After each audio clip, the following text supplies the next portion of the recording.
Kevin Durant was never loud. He didn't shout, didn't seek attention, didn't brag. But when the ball was in his hands, something changed. The quiet kid turned into a cold-blooded scorer. He didn't need words. His game did the talking, and it spoke louder than anything else on the court. He was born in Washington, D.C., and raised in a tough neighborhood. Life wasn't easy. His mother, Wanda, raised him and his brother alone. There were nights without heat, without food, but she never gave up, and neither did Kevin. From a young age, he loved basketball. It was more than a game. It was an escape. He grew fast, really fast. By high school, he was already over 6 feet tall. But unlike most tall players, Kevin could dribble, shoot, and move like a guard. Coaches had never seen anything like it. A skinny kid with the height of a center and the skills of a point guard. He went to college at the University of Texas, where he dominated from the start. He was named the National Player of the Year as a freshman. In 2007, he entered the NBA draft and was selected second overall by the Seattle Supersonics.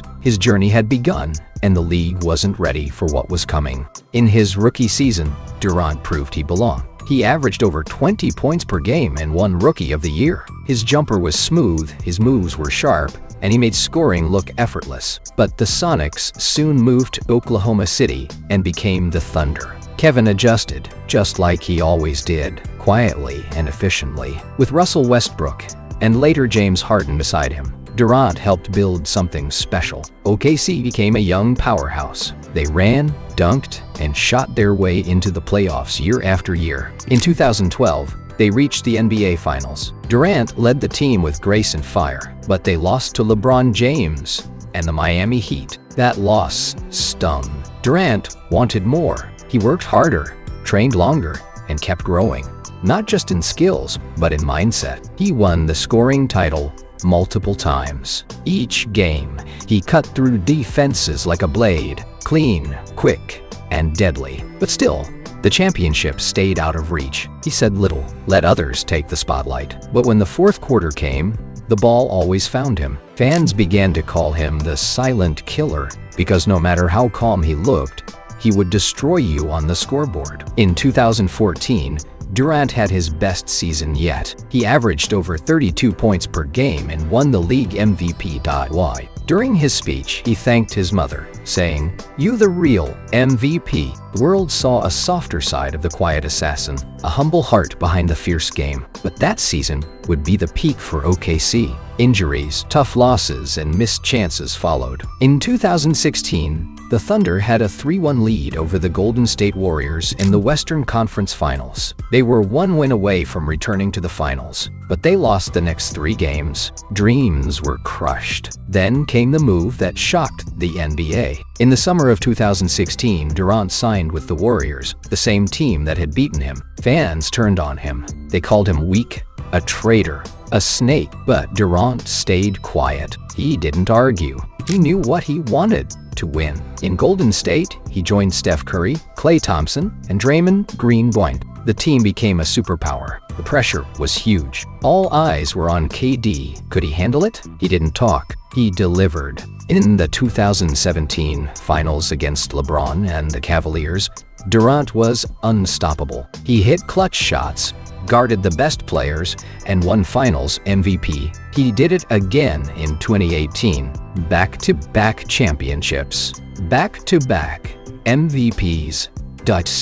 Even with trophies in hand, Durant was still questioned. Some said the titles didn't count because he joined an already great team. Others said he ran from the fight. But KD didn't need to explain himself. His performances said it all. He had proven he was one of the greatest to ever play. In 2019, the Warriors were chasing a 3rd straight title. Durant was still dominant, but then injuries struck. He missed most of the playoffs with a calf strain. In the finals, he returned in Game 5 and tore his Achilles. The crowd gasped. The silence was loud. He was out for a year. Many thought he'd never be the same. Achilles injuries were known to end careers, but Durant had always been more than physical strength. His game was built on skill, IQ, and heart. And heart doesn't tear easily. In 2020, he signed with the Brooklyn Nets. A new city, a new start. Alongside Kyrie Irving and later James Harden, the Nets looked dangerous. Durant returned from injury and didn't miss a beat. He moved like he never left.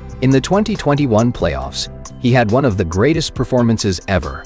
49 points in Game 5 against the Bucks, playing all 48 minutes. He hit shots from everywhere, defended, rebounded, passed. But the Nets lost in Game 7. Durant's foot was on the line during what could have been a game-winning three. Even without the ring in Brooklyn, Durant's greatness was clear. He wasn't just back, he was better. Still calm, still quiet, still deadly. His jumper was like poetry. His footwork, like art. Opponents tried everything, but nothing worked. Durant just rose over defenders and delivered the dagger. He kept adding to his legend. He passed scoring milestones, won Olympic gold medals, and earned respect from fans and players around the world. Even critics had to admit he was special, a rare talent, a once-in-a-generation scorer. But Durant's journey wasn't about praise. It was about the love of the game. He never chased fame. He chased moments. The game-winning shot, the perfect play, the silent nod after a big bucket. That was Durant's language. In 2023, he was traded to the Phoenix Suns. Another chapter, another chance. With Devin Booker by his side, Durant had one goal: win again. He still had the fire, still had the skills, still had the hunger that had carried him from DC streets to NBA glory. Fans now looked at him differently. They respected the quiet. They understood the silence. Because silence didn't mean weakness. In Durant's case, silence meant danger. Kevin Durant's story is about more than points or rings. It's about staying true to yourself. In a world full of noise, he stayed quiet, focused, sharp, thoughtful. He let his game do all the speaking. He never wanted to be the loudest voice in the room. He wanted to be the deadliest weapon on the floor. And that's exactly what he became, the silent killer. The player who could break your heart with one shot and walk away without a word. He taught a generation that greatness doesn't have to scream. It can whisper, glide, and strike with precision. He showed that elegance and power can live in the same body. That being different is not weakness, it's strength. Today, young players try to copy his jumper, his footwork, his cool attitude under pressure. There's only one KD. A player who didn't chase attention, but earned it. A player who didn't need to roar, because his silence echoed louder than anyone else. Kevin Durant may not be finished yet. More seasons, more moments, maybe more titles to come. But even now, his legacy is clear. He changed the game, not by storm, but by silence. And when the lights fade and the noise dies down, one name will still stand tall. The silent killer of the court. Kevin Durant.